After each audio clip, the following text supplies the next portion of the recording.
What's up, Fox? Dan Fox here. Today we're talking about the GTX 1080 in 2025. Now, the GTX 1080 was one of my favorite graphics cards of all time. I had it since 2017, and I used it in my main rig for about 4 years until the RTX 3080 became available. And there's a lot of history with this card. It was a great 1440p/4K beast at the time, but these days, does it hold up in 1080p benchmarks? And can you still get away with playing on a GTX 1080 in 2025? The GTX 1080 has 8GB of GDDR5X memory, 2560 CUDA cores, 1700 MHz base clock with a 1847 MHz boost clock, and recommends a 500 watt power supply.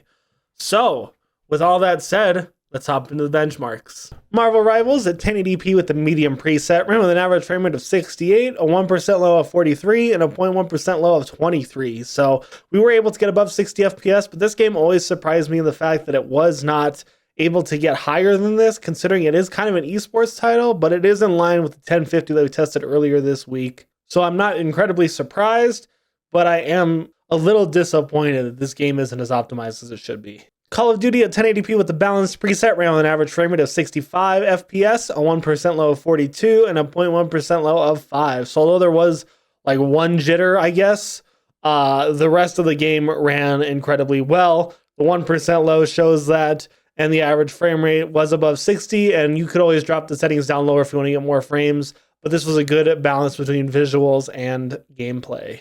Wu-Chang Fallen Feathers at 1080p with the FSR preset, which didn't give me an option as to what the FSR was.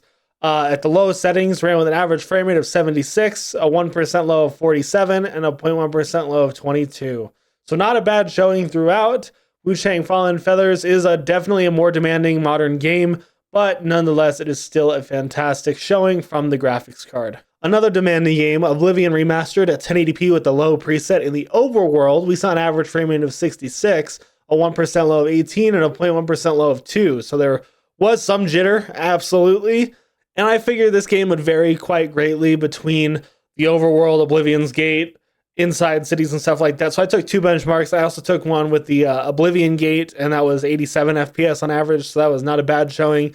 This game will run okay on a GTX 1080. You could always employ FSR if you need to, but I didn't feel the need as this game ran well enough on its own at native resolution. Tony Hawk's Pro Skater 3 and 4 at 1080p with the high preset ran with an average frame rate of 173, a 1% low of 113, and a 0.1% low of 49. So this game is insane to me at how well optimized it is, considering it came out, I don't know when this game came out, but it's on Game Pass now, and it's new on Game Pass, so I just always throw it in here, and it's a very optimized game, so I appreciate that quite a lot. GTA 5 Enhanced at 1080p with a very high preset, so pretty much maxing out the settings before you get into ray tracing. Ran with an average frame rate of 94, a 1% low of 68, and a 0.1% low of 49. So no problems playing GTA 5 Enhanced on this graphics card. Obviously, don't expect ray tracing to be any sort of playable because this is not a ray tracing card. But if you're playing without ray tracing, the game still looks better than it did on GTA 5 base mode, I believe. So don't worry, you're going to have a fine time playing this game. Helldivers 2 at 1080p with the low preset ran with an average frame rate of 90 FPS, a 1% low of 73, and a 0.1% low of 64. So we were able to stay above 60 FPS all the time, but this was with the low preset. When I cranked it up to medium, there was some issues with frame drops below 60, but you can tinker around with the different options in this game and get a playable frame rate, I'm sure. So don't worry about that. Helldivers 2 gave me no problems. I would just turn anti-aliasing on personally, but other than that, this game ran really well. CS2 at 1080p with the low preset. We could have pushed this up to ultra, but I always play games at the lower settings when it comes to esports titles, so we could get the most frame rate possible. We saw an average frame rate of 208 FPS, a 1% low of 81, and a 0.1% low of 44. So no problems whatsoever playing this game.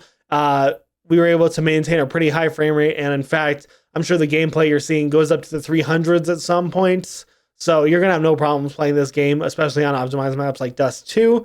But either way, CS2 ran flawlessly on this machine. Cyberpunk 2077 at 1080p with the medium preset ran with an average frame rate of 68 frames per second, a 1% low of 23, and a 0.1% low of 4. So there was a little bit of jitter here and there, but you know, it's an older graphics card.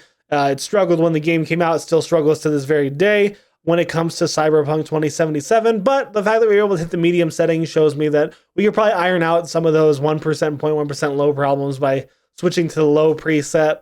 And I don't have the most powerful CPU known to man in this configuration. I just have a 5700X, so you could probably squeeze more frames out of this game and say Counter-Strike 2 if you had a better CPU than I have in my test bench right now. And last but not least, our only unplayable game on this list, Monster Hunter Wilds at 1080p with the lowest preset, ran with an average frame rate of 28 FPS, a 1% low of 17, and a 0.1% low of 9. So anytime we got into actual what looked like gameplay in the benchmark, we were not able to hit above 30 FPS by any stretch of the imagination. So this is where FSR needs to be implemented.